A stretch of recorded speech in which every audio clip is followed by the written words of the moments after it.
తాకట్లో ఉన్న బంగారాన్ని విడిపించి ఆ రోజున మార్కెట్ ధర కట్టి మిగిలిన డబ్బును మీకు అందిస్తుంది కొమ్మూరి గోల్డ్.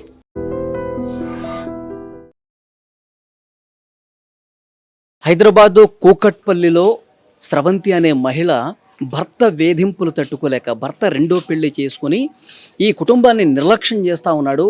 చాలా మోసం చేసి వంచి ఇష్టారీతన గొడవపడి తిడుతుంటాడు, కొడుతుంటాడు. ఈ బాధలు భరించలేక వివాహిత స్రవంతి తన ఇద్దరు పిల్లల్ని ఉరివేసి తాను కూడా ఉరివేసుకుని చనిపోయినటువంటి పరిస్థితి ఇప్పుడు కూకట్పల్లి కాదు హైదరాబాద్ వ్యాప్తంగా కూడా సంచలనం అయిపోయినటువంటి విషయం.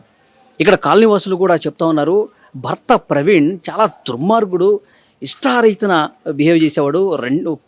భార్య ఉండగా ఇంకొకళ్ళని పెళ్లి చేసుకుని కుటుంబాన్ని నిర్లక్ష్యం చేశాడు. సో చాలా హింసించేవాడు, కొట్టడమే కాదు మానసికంగా కూడా హింసించేవాడు అని చెప్పి కాలనీవాసులు చెప్తున్నారు. ఇక్కడ ఇంటి పక్కన ఉన్నవాళ్ళు, ఇరుగు పొరుగు వాళ్ళు ఎలాంటి అభిప్రాయం వ్యక్తం చేస్తూ ఉన్నారు, ఆ కుటుంబం పట్ల ఏం గొడవలు జరుగుతున్నాయి, వాళ్ళ మాటలను తెలుసుకుందాం. అమ్మ మీ పేరు? సుశీల. సుశీల. సో మీ ఎదురిల్లే కదా, ఏంటి అసలు ఎలా ఉండేవాళ్ళు వాళ్ళు? కొట్లాడేటోళ్ళు, ఎప్పుడు గొడవ పడేటోళ్ళు, రాత్రి అనక పగదనక గొడవ పడేటోళ్ళు.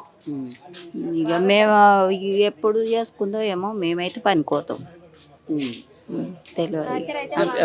పెద్ద పెద్దగా కేకలు, అరుపులు, ఇంట్లో నుంచి బయటకు రావటాలు ఇవన్నీ జరిగినాయి. తెల్లారి దాకా ఓరుతుండే, ఎప్పుడు పడితే అప్పుడు టార్చర్. ఆమెతో పోతలేను అని చెప్పేది, ఆమెతో తిరుక్కుంటా వచ్చేది, ఆమెతో ఎట్లెట్లున్నది ఏం కథ అన్ని ఆమె ఫోటోలు తీసుకొచ్చి ఆమె ఫోటోలు అన్ని తీసుకొచ్చి ఈమెకు చూపించేది. చూపిస్తే ఇట్లా నాకు చూపిస్తున్నావు ఎందుకని మా లీడర్ అమ్మకు కూడా చెప్పేది, 2-3 సార్లు చెప్పింది. మా బయట కూడా వచ్చి ఒర్రేది. ఇక ఆడు ఎంత చెప్పిన ఎవరన్నా చెప్తే వాళ్ళని తిడుతుండేవాడు. అట్లా ఇక ఆమె చాలా పడ్డది టార్చర్ అంతోని. పడి ఇంకా మా లాస్ట్కి ఈ నిర్ణయం తీసుకుంది ఆమె. అది వాడైతే సైకో దుర్మార్గుడు, ఆడు అలాంటి దుర్మార్గుడు ఉండొద్దు భూమి మీద. అది అంటే ఎన్నాళ్ళ నుంచి ఈ గొడవలు ఉన్నాయమ్మా మీ అబ్జర్వేషన్ ప్రకారం? ఇప్పటికీ 2 ఏండ్లు అవుతుంది ఆమె ఇదే గొడవలు. 2 ఏండ్ల నుంచి రాత్రి 1 గంట అన్నాడు, తెల్లారింది అన్నాడు, పొద్దు కింద అన్నాడు, ఏదో అన్నాడు, కొడతానే ఉంటాడు. ఇంకా ఆమెతో ఎట్లా తిరిగింది అన్నది చేసుకున్న భార్యకు చూపిస్తే ఏ భార్య అయినా తట్టుకోదు కదా. నాకు ఇట్లా చూపిస్తుండు, నాకు వద్దు, నువ్వు వాళ్ళతోనే ఉండు, నా 2 పిల్లలను చదువుకొని నేను బతకగలుగుతా అని కూడా చెప్పింది. అట్లా సరేలే నేను పోతా అని పోతుండే, 1 నెల రోజులు పోతుండే, 2 నెలలు పోతుండే, మళ్ళీ ఈమె దగ్గరకు వచ్చి ఇదే టార్చర్. అంటే పోయేవాడు పోవచ్చు కదా, మళ్ళీ ఈమె దగ్గరకు వచ్చి మళ్ళీ ఎందుకు టార్చర్ పెట్టడం? అంటే ఆమెతో ఎట్లెట్లా తిరిగినాయి అన్ని మళ్ళా చూపించి మళ్ళా నేను పోన్లే ఇంకా నేను ఉంటానులే అని నమ్మిచ్చేది. ఇట్లా ఉండేది. ఆమె కూడా నమ్మకపోయేది, వద్దక్క వద్దు, ఈయన మారాడు వద్దు అని కూడా చెప్పేది ఆమె. లే శ్రావంతి నేను ఉంటాను, నేను పోను శ్రావంతి అని చెప్పేది. చెప్పినా అట్లనే రోజు అదే టార్చర్ ఆమెకు. వచ్చారు ఊరికి పోయి వాళ్ళు, ఊరికెళ్ళి నిన్నే వచ్చారు. నిన్ననే వచ్చారు. పంచాయతీ పెట్టిరట ఊళ్ళో. పంచాయతీ పెట్టి విడాకులు తీసుకుంటా అని పోయిందంట. విడాకులు ఇక కాళ్ళ మీద పడ్డాడంట ఆయన, పెద్ద మనుషుల కాళ్ళ మీద పడితే ఇక 2 ఇక్కడిని పంపించారు. నిన్ననే వచ్చారు ఊరికి. మరి రాత్రి పొద్దున ఏం జరిగిందో మనకు తెలియదు. ఇక వాడు రాత్రి ఏం టార్చర్ పెట్టిండు ఇంకా. మరి పొద్దున లేచి మేము అక్కడ పోతాం కదా, మరి ఇంకా పొద్దున ఆమె ఏ నిర్ణయం తీసుకుందో, వాడు రాత్రి ఏం చెప్పిండో ఇంకా వాళ్ళిద్దరి మధ్యలో తెలవాలి. అది ఇక్కడ ఒకటి అర్థమవుతుంది క్లియర్ గా. నిన్ననే వాళ్ళు ఊరు నుంచి వచ్చారంటే ఊళ్ళో పంచాయతీ జరిగింది, నేను స్రవంతిని బాగా చూసుకుంటాను, పిల్లల్ని కూడా బాగా చూసుకుంటానని చెప్పి నమ్మించి ఇక్కడికి తీసుకొచ్చాడు. మళ్ళీ రాత్రే అంటే ఊళ్ళో వాళ్ళు ఉన్నప్పుడు నటించాడు. మళ్ళా నేను ఆ భార్యతో పోతలేను ఉంటలేడా అని ఊళ్ళో చెప్పిండంట. మళ్ళా వచ్చేటప్పుడు అదే కాలరా ఆమె బట్టలు కనిపించినట, సెకండ్ భార్య బట్టలు కనిపించినట. నువ్వు ఉంటలేవు చేస్తలేను అన్నావు, ఊళ్ళో చెప్పినావు, మరి బట్టలు ఎక్కడే అని అడిగిందంట.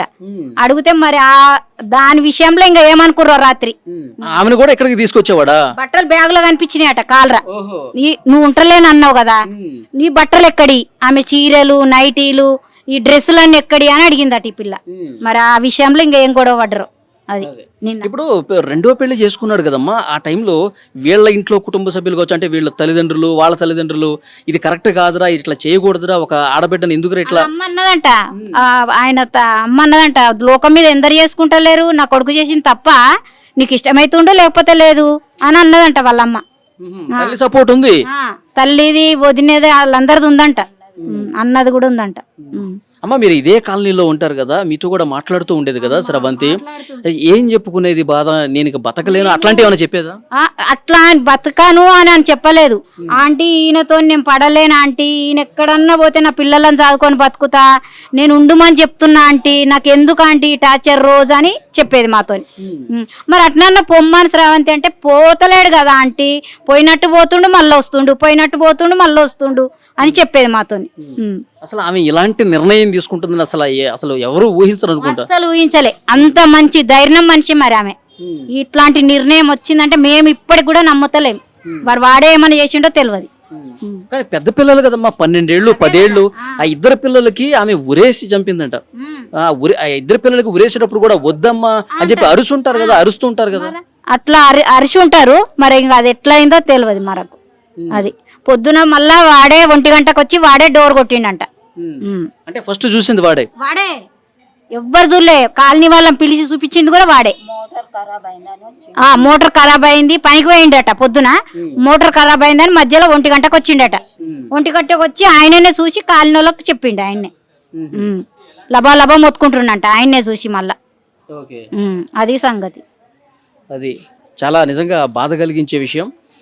ఇక్కడ కాలనీ వాసులు అందరితో ఎంతో సఖ్యతగా ఉండేది, ఎంత మంచిగా ఉండే అమ్మాయి ఈ విధంగా చేసుకుంటుందంటే అసలు ఎవరు కూడా నమ్మలేనటువంటి పరిస్థితి ఉంది. కానీ వాడి వల్లే వాడు టార్చర్ ఇంత దారుణంగా పెట్టాడు కాబట్టి ఈ విధంగా చేసుకోవాల్సినటువంటి పరిస్థితి వచ్చింది వీళ్ళు కూడా చెప్తా ఉన్నారు.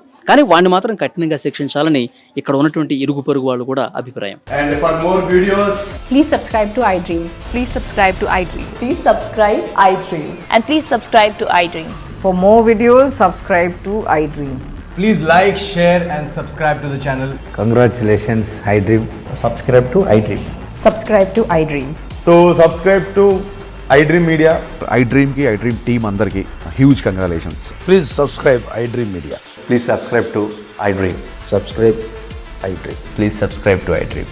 iDream అంటే నా కళల ఛానల్ను సబ్స్క్రైబ్ చేసుకున్న నోరు తిరుగుతలేదు, మీరైతే గంట గుర్తు కొట్టండి. For more such videos, please subscribe to iDream.